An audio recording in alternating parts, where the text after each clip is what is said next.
다니엘서 오늘 1장을 우리가 읽었습니다. 한 10번이나 11번에 걸쳐서 다니엘서를 생각을 하려고 합니다. 다니엘서의 이야기는 우리가 너무나 잘 아는 내용들이 많이 있습니다. 굉장히 드라마틱한 내용들이 많이 있죠. 다니엘과 세 친구들이 사자굴에, 풀무불에 던져지고, 다니엘은 사자굴에 들어가고, 거기서 다 구원을 받는 그런 사건들이 기록되어 있습니다. 그러나 우리가 이제 다니엘서를 읽어보면 그렇게 쉬운 그런 간단한 내용들, 영웅담 이야기를 기록한 것이 아니라는 것을 우리가 알 수 있습니다. 오늘 다니엘서 1장은 다니엘서 전체의 서론이고, 다니엘과 또 세 친구들이 처한 그 시대의 역사적 상황, 어떤 면에서 다니엘과 세 친구들이 직면하게 되는 도전적인 과제들, 이런 내용들이 다니엘서 1장을 수록하고 있습니다. 1장 1절과 2절에 보면 역사적 배경을 밝히는데요. 유다 왕 여호야킴이 다스린 지 3년이 되는 해에 바벨론 왕 느부갓네살이 예루살렘에 이르러 성을 에워쌌더니 주께서 유다 왕 여호야킴과 하나님의 전 그릇 얼마를 그의 손에 넘기심에 그가 그것을 가지고 신할 땅 자기 신들의 신전에 가져다가 그 신들의 보물창고에 두었더라. 간단하게 1절, 2절로 그 역사적 상황을 밝히고 있는데, 이 배경은 어마어마한 사건이 있었습니다. 고대 근동의 이 패자가 새로 바뀌게 되는 그 역사적 소용돌이가 그 배경에 깔려 있습니다. 여기 느부갓네살 왕이 등장하는데, 느부갓네살 왕은 우리 성경의 입장에서 보면 그저 이방 나라의 왕 정도로 소개되어 있습니다만은, 그 당시에 고대 근동의 역사의 기록에 의하면은 이 느부갓네살 왕은요, 그 시대의 영웅이었습니다. 영웅. 바벨론 제국의 초대 왕인데요. 그 이전에 어떤 나라가 이 중동을 지배하고 있었냐면 아수르라고 하는 나라가 지배하고 있었습니다. 무려 150년 동안을 아수르라고 하는 나라가 통치하고 있었던 그 시대였습니다. 아수르라고 하는 나라는 잔인하기로 유명한 그런 나라인데, 고대 근동에, 그 당시에는 고대 근동이 세계의 중심이라고 생각했으니까, 지금으로 말하면은요, 이라크, 시리아, 중동 그 북쪽, 이스라엘 북쪽에 있는 지역들을 다 통할하고 있었던, 그때 강자가 아수르였습니다. 그런데 그 당시 때 모든 사람들이, 이스라엘도 그렇고요, 아수르가 패망하겠나 그 생각을 했었어요. 그런데 이 느부갓네살이라고 하는 바벨론의 신흥 강자가 등장을 하면서 판도가 바뀌기 시작을 합니다. 그래서 무슨 전투가 있었냐면 갈그미스라고 하는 곳인데, 지금은 어딘지가 잘 모르겠어요. 아마 이라크 그쪽 어딘지로 추정이 되는데, 갈그미스라고 하는 곳에서 아수르하고 연합군인, 또 이 서남 쪽에, 이스라엘 남서쪽에 있는 이집트라고 하는 이 신흥, 이집트는 전통 강대국이었죠. 이 전통 강대국하고 아수르하고 연합이 돼서 바벨론하고 갈그미스라고 하는 전투에서 전쟁을 했는데, 이 느부갓네살 왕이 여기에서 승리를 하게 됩니다. 그래서 드디어 바벨론 제국이 고대 근동의 역사 속에서 새로운 패권을 차지하게 됩니다. 그런데 남쪽 유다는 누구의 편을 그때 들고 있었냐면, 남쪽 유다는 아수르의 편을 들고 있었습니다. 이집트와 아수르의 연합군에 같이 편을 들고 있었어요. 왜냐하면은 그 전에 이 여호야킴 왕 전에 바벨론 왕이 이스라엘을, 남쪽 유다를 힘들게 했었거든요. 그러니까 바벨론의 그늘에서 피하기 위해서 아수르하고 이집트 연합에 끼었는데, 이제 바벨론 왕 느부갓네살 왕이 이기게 되니까 남쪽 유다에 괘씸죄가 적용이 돼서, 남쪽 유다의 그때 왕이 누구였냐면, 여기 성경에 나오는 여호야킴 왕이었습니다. 여호야킴 왕이 다스리고 있었을 때에 바벨론 왕 느부갓네살이 예루살렘에 들어가서 예루살렘 성전에 있는 기물들을 다 가지고 옵니다. 남쪽 유다의 입장에서 그 100여 년 전에, 한 1세기 전에 북쪽 이스라엘이 아수르에게 패망을 당했는데 남쪽 유다 사람들은 무슨 생각을 갖고 있었냐면요. 성전을 가지고 있는 우리 이 남쪽 유다는 멸망당하지 않을 것이다. 이렇게 생각을 했었습니다. 성전이 있는 이 예루살렘 성전, 이 예루살렘 성은 하나님이 우리와 함께하는 그런 성전인데 아무리 세상 강국이 세상 나라가 센다 한들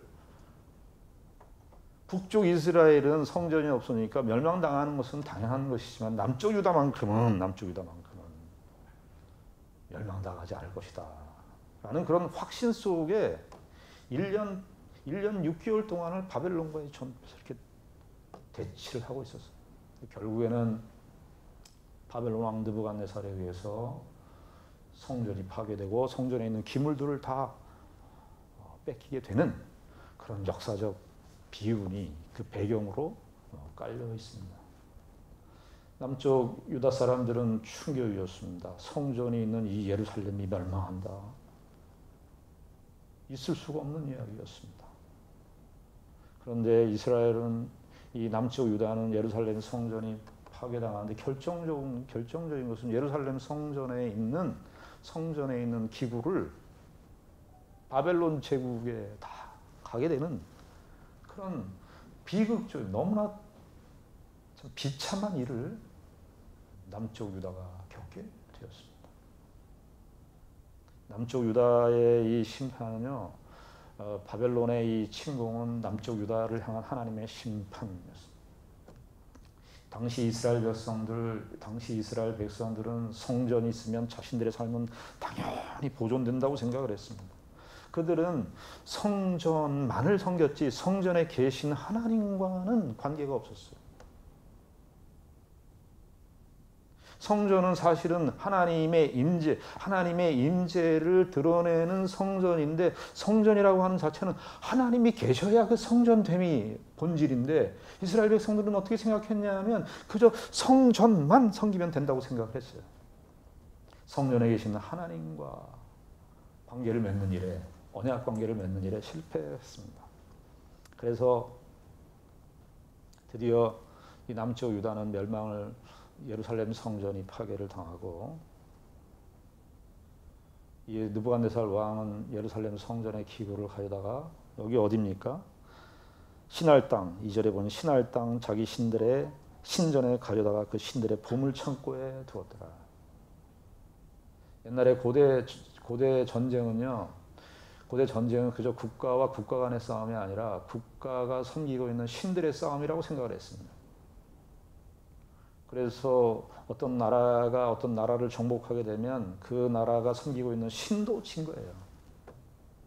그래서 그것을 바벨론 왕 느부갓네살이 다 모든 나라에 보여주기 위해서 이스라엘이 믿고 있는 그 여호와가 패배했다. 여호와 신이 그 패배한 신이다. 이런 것을 드러내고 자랑하기 위해서 자기들의 신전에다가 예루살렘 성전의 기구들을 갖다 놓게 된 것입니다. 1절, 2절은 짧은 역사적 배경이지만 서술이지만은 그 배경은 엄청난 고대 근동의 소용돌이 속에 그 배경들이 깔려 있습니다. 모든 제국의 역사들이 다 그렇듯이 느부갓네살 왕의 이 바벨론 제국도 모든 제국들 아수르도 그렇고 그 전에 이집트도 그랬고 그 이후에 나오는 페르시아 제국도 그렇고 모든 헬라 제국, 로마 제국 지금에 이르는 모든 제국의 역사들이 피지배 국가들을 다스리는 방식이 크게 두 가지가 있어요. 어떤 방식으로 다스리냐 하면은 채찍과 당근을 주는 방식입니다. 폭력으로 힘으로 억압하고 피지배 국가들을 눌러서 압박하고 그들의 생사 여탈권을 쥐고 있는 존재들이 자기네들의 국가임을 아주 분명하게 그리고 아주 원색적으로 확인시키는 방식이 뭐냐면 폭력적인 방식, 채찍을 들어서 1절, 2절은 어떤 면에서 바벨론의 느부갓네살 왕이 제국의 채찍의 정책을 들어서 표현하는 것이라고 할 수 있겠습니다. 3절부터 7절까지 나오는 내용은 제국의 당근 정책. 모든 제국들이 다른 나라 피지배 국가들 여러 국가들을 이렇게 점령했을 거 아니겠습니까? 근데 그 피지배 국가들을 다 다스릴 수가 없어요. 근데 힘으로만 다스리고 폭력으로만 다스리고 억압으로만 다스리면 반발이 심하기 때문에 제국들이 취하는 방식이 뭐냐면 당근을 줍니다. 당근. 그래서 이 당근을 먹고 길들이기를 하는 거죠. 길들이기. 그 길들이기 정책이 뭐냐 하니까 오늘 3절 이하에 나와 있는 내용이래요. 그게 뭐냐 하면은 각 나라의 피지배 국가들의 젊고 유능한 아주 실력 있고 똑똑한 그 중에서 수재 중에 수재들을 선별해 갖고 골라 가지고 바벨론 제국으로 데려와서 교육을 시키는 거예요. 교육을. 오늘 3절서부터 7절까지 나오는 바벨론 제국이 그 당시 때 피지배 국가들의 젊고 유능하고 똑똑한 청년들에게 어떤 면에서 공직자, 높은 자리에 올라가는 그런 교육을 하는 그런 내용이 3절부터 기록되어 있습니다. 다니엘서의 서론인데 이게 그냥 이어지는 그냥 간단한 서술이 아니라 이게 굉장히 다니엘과 세 친구들에게 있어서 엄청난 도전 과제. 이 5가지로 그 당시 때 바벨론 제국의 특별히 다니엘과 세 친구들과 관계해서 다니엘과 세 친구들에게 주어진 바벨론 제국의 그 통치 전략, 당근 전략이 뭐냐 5가지로 우리가 여기 볼 수 있는데요. 첫 번째로는 뭐냐면은 국가가 관리를 한다. 국가가 제국의 관리를 따르도록 해요. 여기 3절에 보면 왕이 황관장 아스브나스에게 말하여. 여기 황관장이라고 하는 사람이 있는데 이 사람을 통해서 공적 시스템이 공적 국가 바벨론 제국의 관리 시스템을 통해서 관리를 받게 합니다. 이게 첫 번째 훈련 과정이에요. 두 번째는 뭐냐면은 바벨론의 언어, 문화, 학문에 대한 교육을 시킵니다. 4절을 보십시오. 4절을 보시면 곧 흠이 없고 용모가 아름다우며 모든 지혜를 통찰하며 지식에 통달하며 학문에 익숙하여 왕궁에 살만한 소년을 데려오게 하였고 그들에게 갈대아 사람의 학문과 언어를 가르치게 하였고 갈대아 사람의 언어와 학문을 가르치게 했어요. 언어, 그들의 문화, 학문 이것을 가르치게 했어요. 그 다음에 세 번째는 그들에게 이렇게 공부하고 이렇게 배워서 어디 자리에냐 고위 공직자에 이르는 그런 정부의 일자리도 제공을 했어요. 5절에 보면은 왕 앞에 서게 될 것이라 이렇게 되어 있는데 이 왕 앞에 선다는 것이 그냥 왕 앞에 그냥 서 있다는 것이 아니라 왕을 이렇게 모실 수 있는 그런 자리. 왕의 지근거리에 갈 수 있는 그 혜택을 준다는 것이었어요. 네 번째는 이 제국이 취한 전략이 뭐였냐 하니까 네 번째 전략은 이거였습니다. 왕의 음식에 참여하게. 여기 5절에 보니까 또 왕이 지정하여 그들에게 왕의 음식과 여기 왕의 음식이라 이렇게 되어 있는데 왕의 진수성찬입니다. 왕의 진수성찬. 왕의 진수성찬과 그가 마시는 포도주에게 날마다 쓸 것을 주는데 얼마 동안을 해요? 3년을 기록해요. 3년을. 대단한 혜택이 주어지는 겁니다. 엄청난 혜택. 왕과 음식을 같이 왕의 음식을 먹는다는 것은 왕이 먹는 음식을 내가 먹는다는 것은 나도 왕과 같은 그런 존재다 하는 그런 뭐라 그래요? 아주 나의 신분을 거의 왕적인 수준에까지 올라가게 하는 그런 의미가 담겨 있는 전략이에요. 전략. 왕의 음식을 참여해요. 그 다음에 5번째가 뭡니까? 이게 결정적인데 이 바벨론 제국이 취하는 이 방식이 뭐였냐니까 이름을 바꾸는 것이었습니다. 이름을 바꾸는 거예요. 6절과 7절입니다. 6절, 7절. 그들 가운데는 유다 자손 곧 다니엘과 하나냐와 미사엘과 아사랴가 있었더니 7절에 환관장이 그들의 이름을 고쳐 다니엘은 벨드사살이라 하고 하나냐는 사드락이라 하고 미사엘은 메삭이라 하고 아사랴는 아벳느고라 하였더라. 여기 여러분 이들의 바벨론 제국의 다니엘과 사드락을 향한 다니엘과 세 친구들을 향한 그들의 전략의 가장 마지막이 이 마지막의 핵심인데 결국은 뭐냐면 이들을 바꾸는 것이었어요. 이들의 이름을 바꾼다는 이름은 무엇입니까? 이름을 바꾼다고 하는 것은 단순히 이름만 바꾼다는 의미가 아니에요. 이스라엘 백성들에게 있어서 특별히 남쪽 유다의 백성들에게 있어서 이름이라고 하는 것은 그들의 존재고 본질이고 그들의 정체성을 밝혀주는 내용이에요. 그들의 이름으로써 그들 자신의 정체성을 설명하는 것이 이스라엘 백성들의 이름이었어요. 근데 이 사람들의 이름이 어떻습니까? 다니엘은 다 엘이라고 하는 다니엘과 미사엘, 이 엘은 이 하나님의 엘로힘이라고 하는 이 엘자 하나님을 그 뒤에 뒀어요. 그래서 다니엘은 하나님이 심판하신다. 미사엘은 하나님과 같은 이가 누구냐 이런 뜻이에요. 그 엘자가 들어가고 그 다음에 하나냐와 아사랴가 있죠. 하나냐와 아사랴라고 하는 것은 여호와 할 때 여호와의 아에 해당하는 단어가 들어가 있는 거예요. 그러니까 다니엘과 세 친구의 모든 이름들에는 하나님과 여호와의 이름이 거기에 들어가 있는 사람들이었어요. 근데 이 사람들의 이름을 바꿔버려요. 여기 참 공교롭게도 이름이 어떤 식으로 바뀌는 줄 아십니까? 여호와, 엘로힘, 하나님 이렇게 이름을 붙였던 이 다니엘과 세 친구들인데 이름이 다 어떤 식으로 바뀌냐 하면은 바벨론의 신들의 이름으로 대체. 다니엘은 벨드사살이라고 벨이 보호하신다 이런 벨이. 다니엘의 이름은 벨이 보호한다 이런 이름으로 바뀌는 거예요. 하나냐는 사드락이라고 하는데 사드락이라고 하는 것은 사기라고 하는 거 아쿠라고 하는 신인데 아쿠의 명령 특별히 아사랴는 이 하나님이 도우신다 하나님이 여호와가 나를 도우신다 이런 뜻인데 아벤느고라고 하는 것은 느고라고 하는 신인데 느고의 종이다. 5가지의 바벨론 제국의 이 통치 전략에 대해서 사드락과 다니엘의 세 친구들은 특별히 다니엘은 어떻게 했을까요?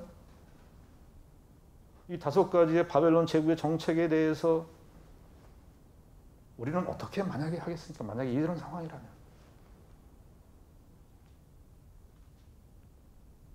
다니엘은 어떻게 하나님을 믿는 사람이니까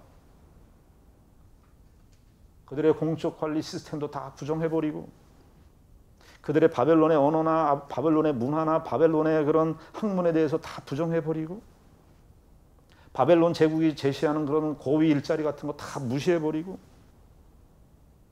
이름도 바꾸는 거 참 치욕적인 건데 이름 바꾸는 것도 거부해버리고 그런데 여러분 이 5가지의 바벨론의 이 정책에 대해서 다니엘과 세 친구 특별히 다니엘은 4가지를 다 수용했어요. 4가지. 한 가지만 빼놓고 4가지를 다 수용했어요. 예수를 믿는 사람들 가운데 하나님을 믿고 고백하는 사람들 가운데 세상과 너무 단절을 하려고 그래요. 세상에 있는 것은 악한 것이고 세상에 있는 것은 다 나쁜 것이고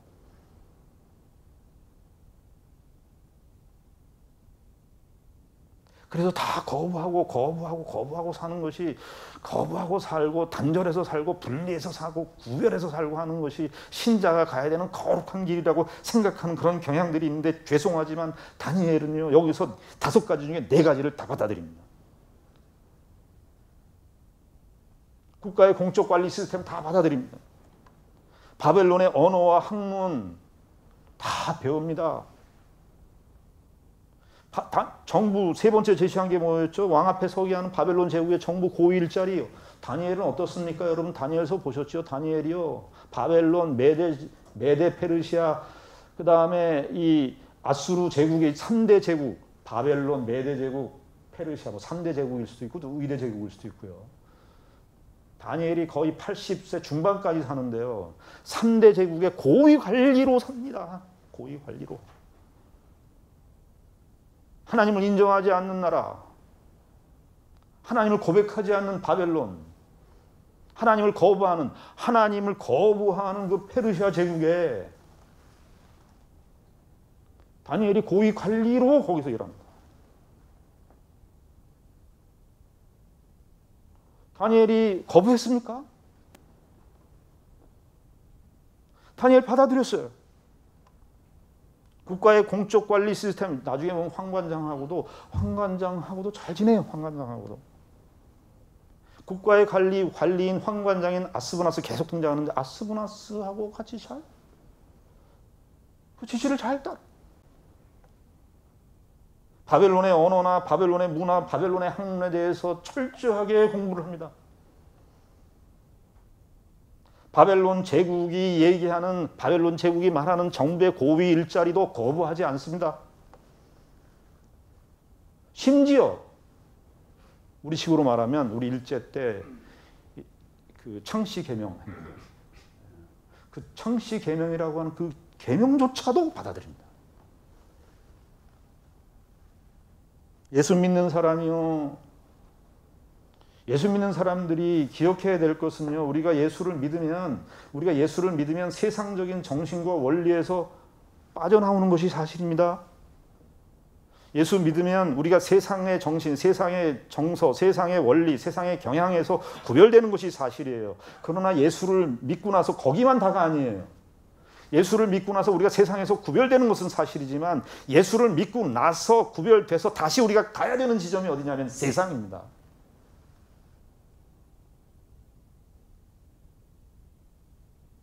예수를 믿고 하나님 나라의 백성으로 사는 사람들이 자칫 잘못하면 이 세상의 정신과 이 세상의 원리를 거부하는 쪽으로 자신의 신자됨을 확인하려는 것이 있어요. 그러나 그것은 반만의 기독교예요. 기독교는 예수를 믿고 세상의 정신과 세상의 원리에서 벗어난 것은 사실이지만 다시 세상을 향해서 가야 되는 존재예요. 그러나 우리가 여기서 기억해야 될 것은요, 다니엘이 이것을 수용했다고 할 때 어떤 차원의 수용인가 하는 것입니다. 예수를 믿는 사람들도 이 세상에서 세상의 학문을 배우고 세상의 일자리를 추구하고 세상 사람들이 살아가는 그런 방식을 다 삽니다. 그런데 그 세상 사람들이 살아가는 방식에 대해서 우리가 다 받아들이고 우리도 그런 틀을 깨지는 않는데 그것을 어떤 식으로 받아들이느냐. 적극적으로 받아들일 것이냐, 비판적으로 받아들일 것이냐 하는 것입니다. 다니엘은 아마 거기 그 당시 때 바벨론에 이 느부갓네살 왕이 아수르 왕한테 얘기했는데 아수르 왕의 그 대표적인 왕이 누구였냐면 아수르 바니팔이라고 하는 왕입니다. 근데 이 아수르 바니팔이라고 하는 이 왕이 그 당시 때 고대에 엄청난 도서관을 만들었어요. 대영 제국의 박물관이나 도서관에 해당나는 그런 내용의 그 박물관, 그 도서관이 있었어요. 그 당시 때. 근데 느부갓네살 왕이 그것을 탈취하게 되니까 그것을 자랑 삼아서 아마 이 3년에 걸친 교육들을 거기에서 행했을 거예요. 다니엘은 바벨론의 언어를 배웁니다. 여러분, 바벨론의 언어가 여러 가지 언어가 있었는데 쐐기형의 문자도 배우고 해서 아마 그 당시 때 배웠던 점성술이 그 당시 때 도서관에 가면 아마 점성술에 관한 책들이 주류를 이루었을 거예요.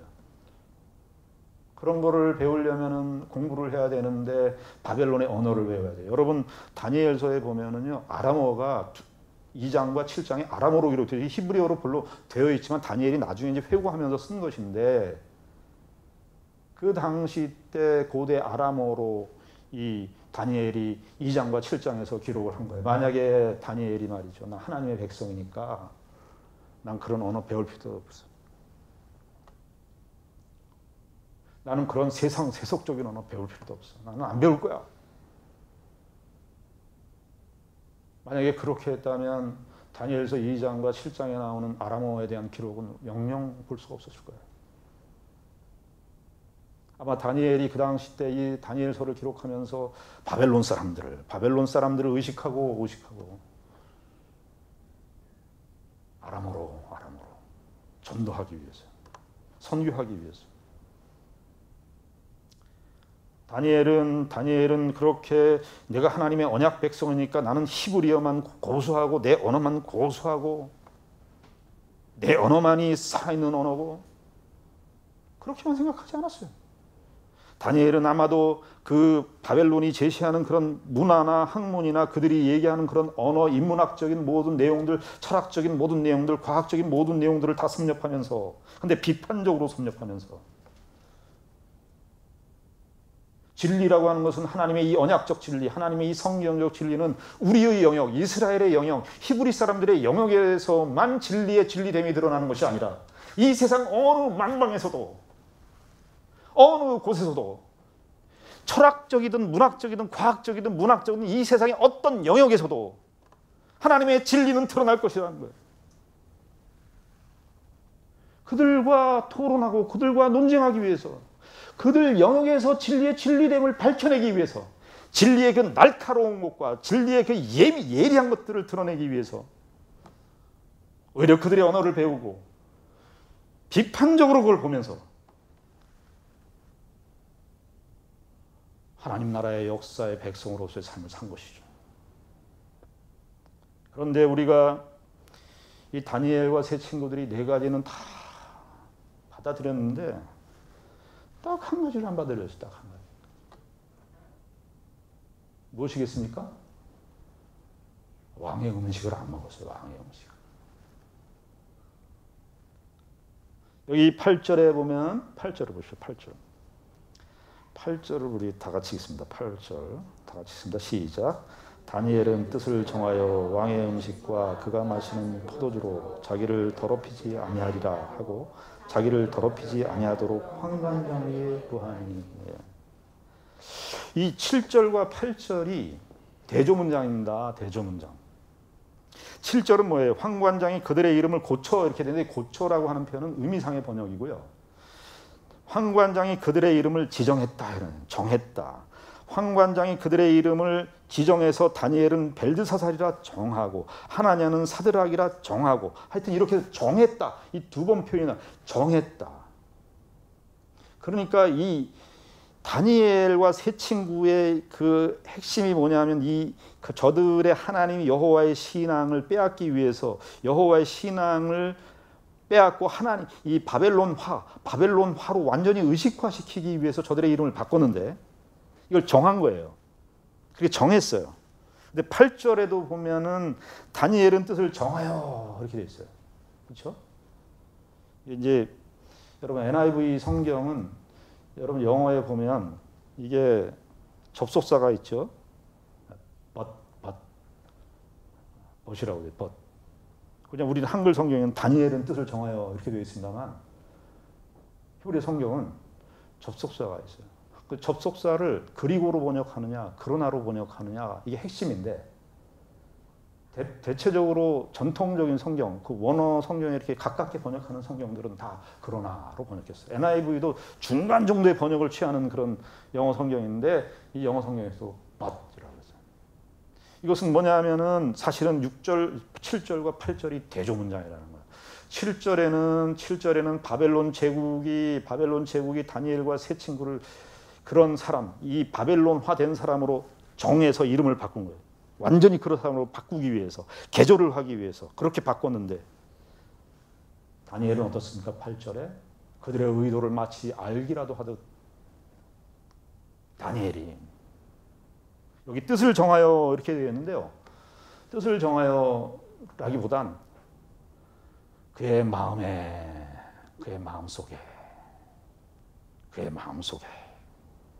거부했다는 거예요. 그의 마음속에 왕의 음식과 그가 마시는 포도주로 자기를 더럽히지 않겠다. 다니엘은 보니까 바벨론 제국에서 자기들에게 행해지는 그런 모든 혜택이나 주어지는 모든 것들이 어떤 건지 간파하고 있었던 거예요. 그리고 결국 그들이 우리에게 요구하는 것이 다니엘을 벨드사살처럼 바꾸고 하나냐를 사드락이라고 바꾸고 미사엘을 메삭이라고 바꾸고 아사랴를 아벳느고로 바꾸는 이 일이 저들이 가지고 있는 궁극적인 책략이라는 것을 알고 있어서 다니엘은 마음으로부터 그것을 거부한 것입니다. 그러면서 제시한 것이 뭐였겠습니까? 왕의 음식을 거부하는 것이었습니다. 다니엘은 여러 가지로 거부할 수 있었을 텐데, 뭐 고위 관리를 안 하겠다라든지, 언어를 배우지 않겠다라든지, 여러 가지로 저항할 수 있는 것들이 있었을 텐데, 다니엘은 왜 왕이 마시는 음식과 포도주를 내가 먹지 않겠노라, 이것을 얘기했습니다. 여러 가지 이유들이 있습니다. 여기 왕이 제시하는 음식이 우상제물에 바쳐진 음식이고 레위기에서 말하는 제사 규례와 맞지 않는 그런 음식이기 때문에, 여기 다니엘이 실제로 밝히는 것처럼 나 더럽히지 않게 하기 위해서, 내가 이 음식을 안 먹겠노라. 그 말도 일리가 있어. 그러나 다니엘이 이 왕의 음식을 거부한다는 것은, 특별히 음식은 뭡니까? 음식은 생존이잖아요. 생존.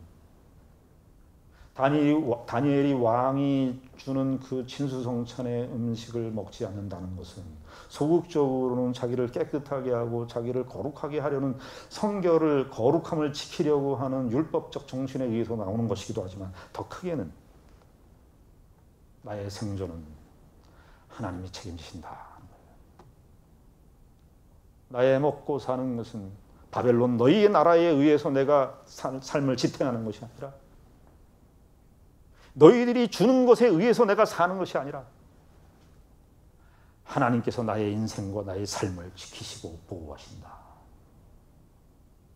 이 사실을 드러내기 위해서 다니엘은 왕이 준 음식을 거부한 것으로. 여러분, 음식은 어떻습니까? 여러분, 맛있는 음식을 먹으면 그 음식을 다시 안 먹어도요, 우리의 기억에 남아요. 맛이 기억에 남아요. 그 맛이. 내 기억의 그 저장고 끝에 그 맛이 기억에 남아요. 우리가 돌아가신 어머니의 음식을 그리워하시는 분들이 많죠. 어머니가 돌아가셔서 그 음식을 먹을 수는 없지만 그 맛은 어떻게 됐죠? 우리가 맛은 기억에 있어요. 맛은. 바벨론 제국이 주는 달콤한 그 음식, 세상의 쾌락, 세상의 즐거움, 세속의 즐거움들은 우리에게 항거할 수 없는 중독과 같은 마력이 있기 때문에, 다니엘은 그의 마음속으로부터 뜻을 정해서 왕이 제시하는 이 음식을 먹지 않겠노라 말하는 것입니다. 그러자 어떻게 합니까? 9절에 보니까 하나님이 다니엘로 하여금 황관장에게 은혜와 긍휼을 얻게 하셨다. 신자들이 생활을 하면서 하나님께서 나에게 나는 왜 이렇게 인생이 이 모양이고 힘들고 고통스럽고 나는 맨날 힘들게 사는가. 그런데 가만히 그런 고백들을 자주 하시는 분들의 이야기를 들어보면은, 저분이 정말 열심히 일했나? 헌신한 적이 있는가? 정말 하나님께서 자신의 인생을 도우신다는 사실을 알고 목숨을 걸고 주를 위해 헌신한 적이 있었는가? 여러분, 다니엘이 단순히 죽는 것이 겁이 나서 그랬겠어요? 여러분, 다니엘이 나중에 다니엘과 세 친구들이 어떻게 해요? 풀무불에도 들어가고 사자굴에도 들어가요. 다니엘이 단순히 바벨론의 제국에 타협하면서 사는 것이 아니었습니다. 그들의 전략을 잘 알고 있었고, 그들의 전략 속에서 하나님 나라의 백성으로서의 자기가 할 수 있는 일을 타협하지 않고 하고 있는 것입니다. 근데 다니엘이 또 이렇게 하지 않아요. 나 왕의 음식을 안 먹습니다. 느부갓네살 왕, 난 여기 이마에 탁 헝겊 딱 붙이거나 왕 안 먹어요 나 그 음식 이렇게 하지 않아요. 황관장에게 구합니다. 황관장. 나는 겸손. 우리 교단이 장로교 우리 교단이 개혁주의라 그러는데 개혁주의. 우리 교단이 개혁합신입니다. 개혁합신. 근데 개혁주의 하는 사람들이 조심해야 될 것이 뭐냐면요. 너무나 정의로워요.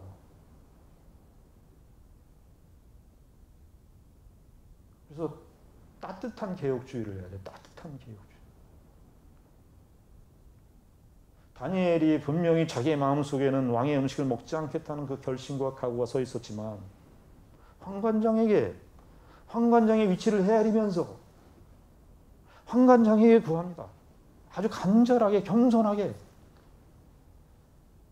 열흘 동안 황관장을 열흘 동안 보시고 검증해 보시고 그때 내가 채식을 먹을 때 만약에 내가 정말 그때 가서 핍절해지고 완전히 정말 말라 비틀어지면 그때 가서 보십시오. 한번 확인해 보십시오.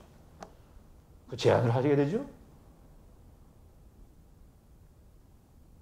우리가 하나님 나라의 백성으로 사는 이 일들이 신자들의 삶에 처해지는 그런 모든 운명 속에서 저와 여러분들이 겸손한 헌신, 그러면서 자기를 버릴 줄 아는 헌신, 그런 희생, 그것이 있으니까 어떻게 해요? 하나님이 다니엘로 하여금 황관장에게 은혜와 긍휼을 얻게 하셔서 황관장도 다니엘의 이야기를 들을 수 있도록 하나님께서 배려하십니다.